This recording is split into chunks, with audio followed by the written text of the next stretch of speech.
hablamos sobre lo que representa la soberanía de un pueblo.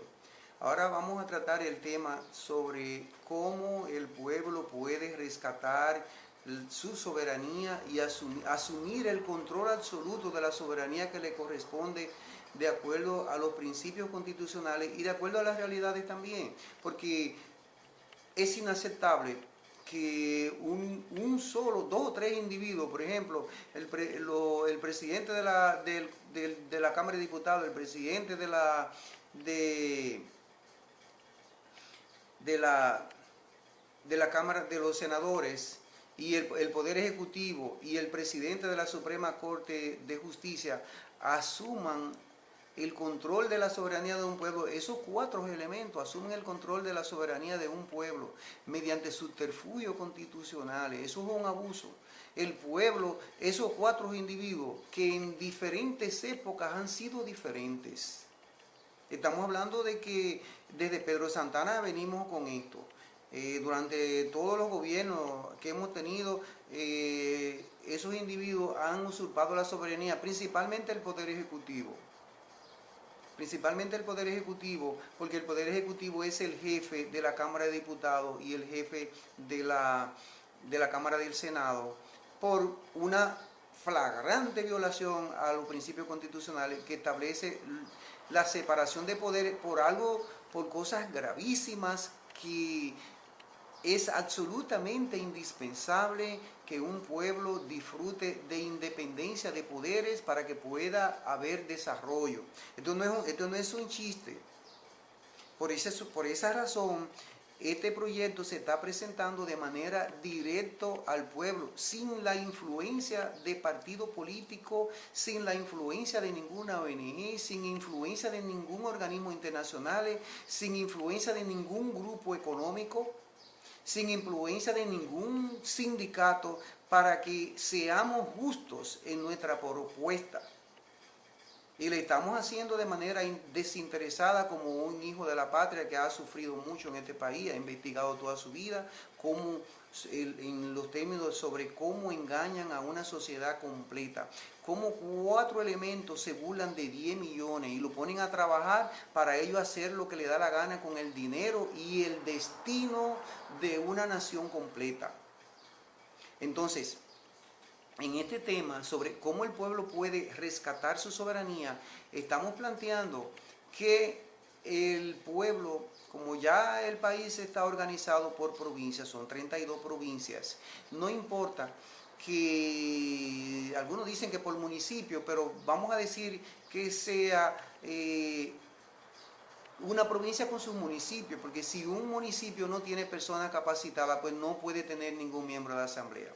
Y estamos hablando de que nadie puede nombrar esa asamblea, porque si alguien asume la capacidad de nombrar algún partido político o alguna institución religiosa o algo, nombrar los miembros de la asamblea, pues ya entonces los miembros de la asamblea van a estar sujetos a la influencia de esos individuos. Entonces la asamblea no va a ser independiente como se está planteando.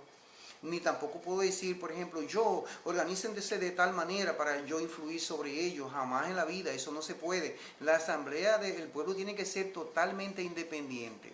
Y de la única manera que el pueblo es independiente es que cada uno de los grupos que integran la sociedad nombren ellos de manera libre a un miembro de asamblea, pero un miembro de asamblea que califique de acuerdo a un perfil. No cualquier miembro de asamblea, tiene que ser una persona que sea de reconocida solvencia moral, una persona que nunca haya sido acusada de transgredir las reglas de la moralidad, que nunca haya robado, que nunca se haya conocido ningún desfalco de esa persona, que sea una persona que conozca de administración, que sepa cómo un país debe de administrarse, no importa que sea profesional o no. El hecho de haber desarrollado un negocio significa que es una persona ya racional, que es lo fundamental. Entonces, ese perfil es inobjetable, ese perfil tiene que ser invulnerable. para que alguien pueda ser miembro de la asamblea. Entonces estamos hablando de que la sociedad está integrada por profesionales de diferentes ramas, médicos, ingenieros, economistas, contadores, abogados, en fin, cada uno de los grupos profesionales que nombre un miembro de asamblea. Que cada uno de los comerciantes, el grupo de los comerciantes nombre un miembro de la asamblea, el de los agricultores, el de los ganaderos, el de los industriales, el de los deportistas, el de los choferes, el grupo de los profesores, las religiones. Entonces, si cada uno de estos grupos que integran la sociedad nombran un representante, y si se me olvida alguno de los grupos que integran la sociedad, no estoy pretendiendo nombrarlos a todos, esos son asuntos que se arreglan. Entonces, esa ya se constituiría en la autoridad máxima de la provincia. Entonces, estamos planteando de que si cada una de las provincias nombra un grupo, nombra una asamblea, entonces ese grupo de asambleas sería la autoridad máxima del país. Es decir, que la asamblea de la provincia sería la autoridad máxima de la provincia, y entonces cuando se juntan el conjunto de asambleas provinciales, la mayoría absoluta de las asambleas provinciales, o sea, la mitad más uno, sería la autoridad máxima, porque si alguna provincia se corrompe, entonces las demás asambleas provinciales la someten a controles especiales. La someten a controles especiales para que nadie sea independiente a la voluntad libérrima del pueblo dominicano. Entonces, ahora bien, ¿qué haría el pueblo dominicano organizado? Ya, si el pueblo se organiza en asambleas provinciales, entonces ya el pueblo ya asumiría el control de su soberanía. Entonces ya el Congreso no podría votar por ningún proyecto de préstamo, ni vender las propiedades del pueblo, ni aprobar constituciones, ni aprobar ninguna ley sin permiso de sus asambleas. Ya entonces sí se cumpliría con el mandato constitucional de que la soberanía del pueblo se ejerce por representación. Y no estamos diciendo que esta asamblea se va a formar para actuar como ejecutivo, sino que estas asambleas se van a formar para trazar la política que debe de regir en el país. Por eso es que el sistema judicial tiene que ser independiente, para que entonces los jueces puedan someter a la justicia, evaluar y condenar a cualquiera que violente los principios que establece el pueblo dominicano.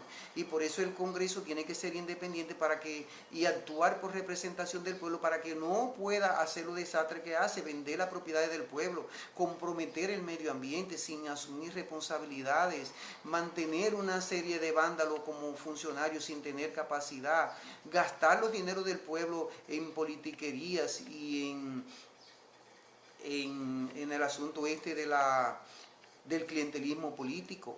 Estas barbaridades no se podrían hacer, porque el pueblo seguro que trazaría una política, y los hijos de este pueblo instruiríamos y le pediríamos al pueblo aprobación de los principios para que el pueblo lo apruebe, porque quizás el pueblo no conozca qué tiene que aprobar, pero el pueblo inmediatamente se va a dar cuenta de lo que tiene que aprobar, y entonces sus hijos, buenos funcionarios, asumirían el control de todo y aplicarían la política del pueblo de acuerdo a cómo deben de ser las cosas.